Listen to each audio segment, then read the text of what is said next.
speaking of Republicans getting a little fed up, then there's the FBI, Jeremy, as the political deadlock over the shutdown gave way on Friday. FBI Director Christopher Wray broke his silence to address the strain on law enforcement agents and personnel who had gone more than a month without pay. Making some people stay home when they don't want to and making others show up without pay, it's mind-boggling, it's short-sighted, and it's unfair.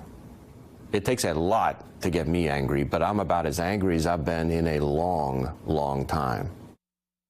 Now, I know there's some question about why you haven't seen the FBI leadership out there in the press fighting the good fight over the past 5 weeks. But there are real costs to doing that for us as an institution and for our 110-year-old brand. You know better than most that we've been thrust into the political spotlight more than we would have liked over the past few years. And the last thing this organization needs now is its leadership to wade right into the middle of a full-on political dispute. But let me also be very clear. We are actively advocating for you, left and right, at every level. So, Jeremy, I mean, think about this. Donald Trump's talking about declaring a national emergency over something that every expert will tell you is not a national emergency, with border crossings down, 90% of the drugs coming through the legal ports of entry. I could go down the list. And yet, this shutdown that he caused by creating a phony crisis actually did cause one danger after another. There we saw the FBI director. Of course, as you know, the FBI not able to pursue all the terror leads that they usually would pursue, or, you know, the leads against, you know, gang members. You could talk about the Coast Guard and not being able to do all that they do on stopping the flow of drugs and human trafficking into this country. You could talk about TSA agents not being able to do their job as effectively and the dangers that that caused. The Pilots Association talking about air traffic. I mean, it just, there was one example of another example after another example of how this phony crisis created by Donald Trump created a real national security risk. And again, I've just got to wonder, Jeremy, is this really a risk that Donald Trump or any Republican is going to allow to be repeated again in 3 weeks? I think where we're headed is a national emergency declaration. I disagree with David. I don't think the Democrats are going to give in to what they see as a concocted phony crisis that actually undermine national security in the way that Joe just outlined. And so I think what we're headed for is the president saying, I'm going to toss this to the courts. I'm going to direct the Department of Defense, the Department of the Army, to take money that would otherwise be used for military readiness and for operational activity, and we're going to devote it to building the wall, and I'll fight this out in the courts. I think he wants this issue off the table politically. But to your point, Joe, that move, like this past 3 weeks, will also undermine national security because it will take something tangible from the Pentagon and cause it to be used for a fake campaign promise. But, you know, and one thing about it is such a direct challenge. Joe, you know this better than anyone. He's taking money that Congress appropriated for specific things and would be, under this term, moving it to something else. That is going against, you know, the kings of Congress, the appropriators. It's an abuse of power, what it is, actually. It's an abuse of his ability to do that. The statutes that provide for that were not envisioned to fulfill a fake campaign promise. Joe. Well, and so as we've seen over the past 2 years, we know where this ends up if he does that. And he knows where this ends up. It ends up in the courts. And you can bet that there will be Federalist Society court justices who will overturn any emergency declaration. Conservatives, moderate, liberal judges, whether they were appointed by Barack Obama or Donald Trump. So, Mika, this is a president who is backed into a corner, and there's only one way out of that corner. he has got to deal with Nancy Pelosi. That is and correct. on terms that he is not going to like. So tell us, Mika, how do you think that looks? It looks like it's going to be absolutely fascinating, and I don't think it ends well for him.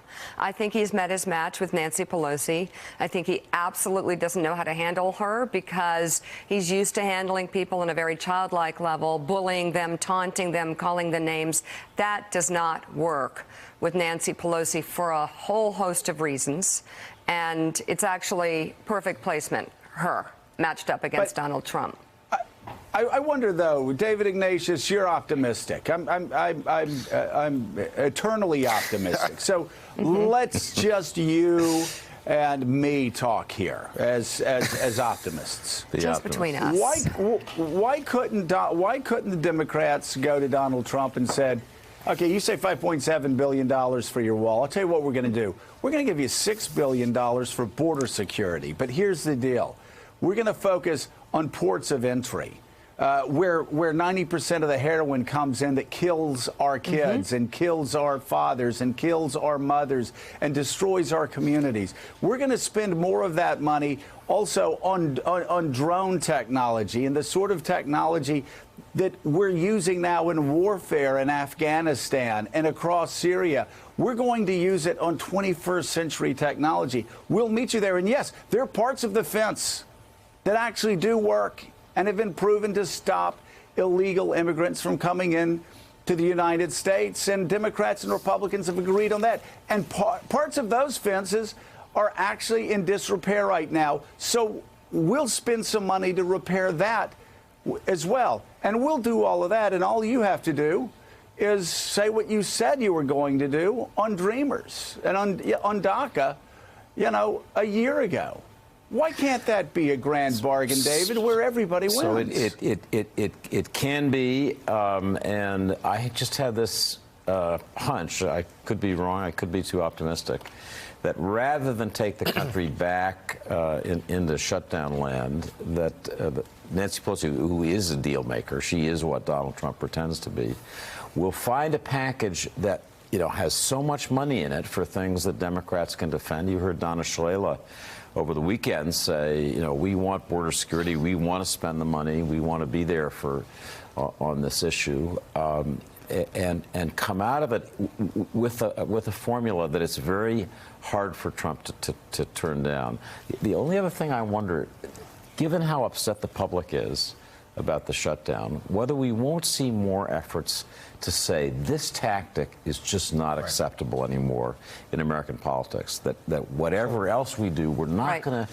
We're going to have some continuing resolution built in, and I think that's would be a great way for the Democrats to back the Republicans up. So to Joe's point, the reason it can't work, Joe, is because Donald Trump had a deal like that presented to him at the end of 2017, but the deal is for $25 billion on border wall funding. So if he were to accept anything under $25 billion at this point, it would be a lot of egg on his face and a massive failure. And on top of that, all the right-wing angst that you saw at the end of this current shutdown would be amplified tenfold because he would be doing, in their eyes, what is known as amnesty. And now to David's point, the reason it wouldn't work from the Democratic perspective is that it's now more than just about policy. It's about the leverage of using a government shutdown to negotiate. And what they want to see is not just policy gains that they can point to, DACA, for instance, but also a commitment from the president to never use a shutdown as leverage and a tactic before. We saw Nancy Pelosi in a briefing this past week where I attended, where she said she would support legislation that would prohibit shutdowns from ever happening Isn't that again. part of the way out? It could be. It's got to be. I mean, It's gotta be. that could be part of the layout. But again, Mika, we can talk about what happened in the past, but the past is the past. What we're looking at is a 3-week deadline. Donald Trump knows, as do Republican senators, we can't do to the FBI and to the Coast Guard and the air traffic controllers and the TSA what we did over the past month. So there is a possible way forward. Donald Trump was holding 4 aces a year and a half ago when he was demanding $25 billion.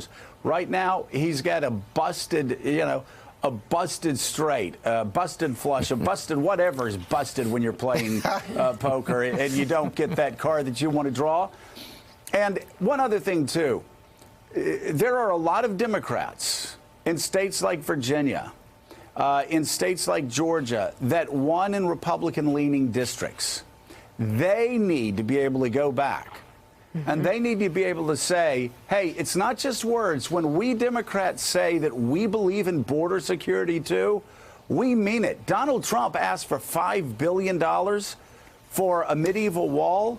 You know what we gave him? We gave him $6 billion. $6 billion at Homeland Security, and that all the experts said will actually make the border safer, will make America stronger, and will stop drugs from coming into Northern Virginia.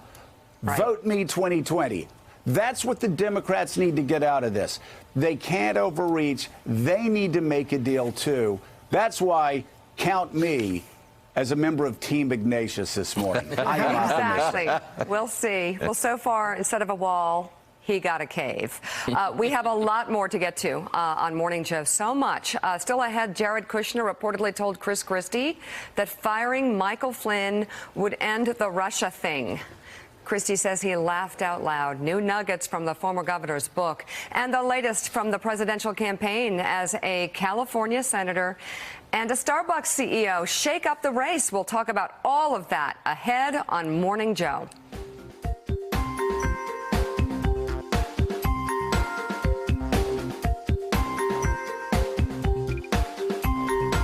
Thanks for checking out MSNBC on YouTube, and make sure you subscribe to stay up to date on the day's biggest stories. And you can click on any of the videos around us to watch more from Morning Joe and MSNBC. Thanks so much for watching.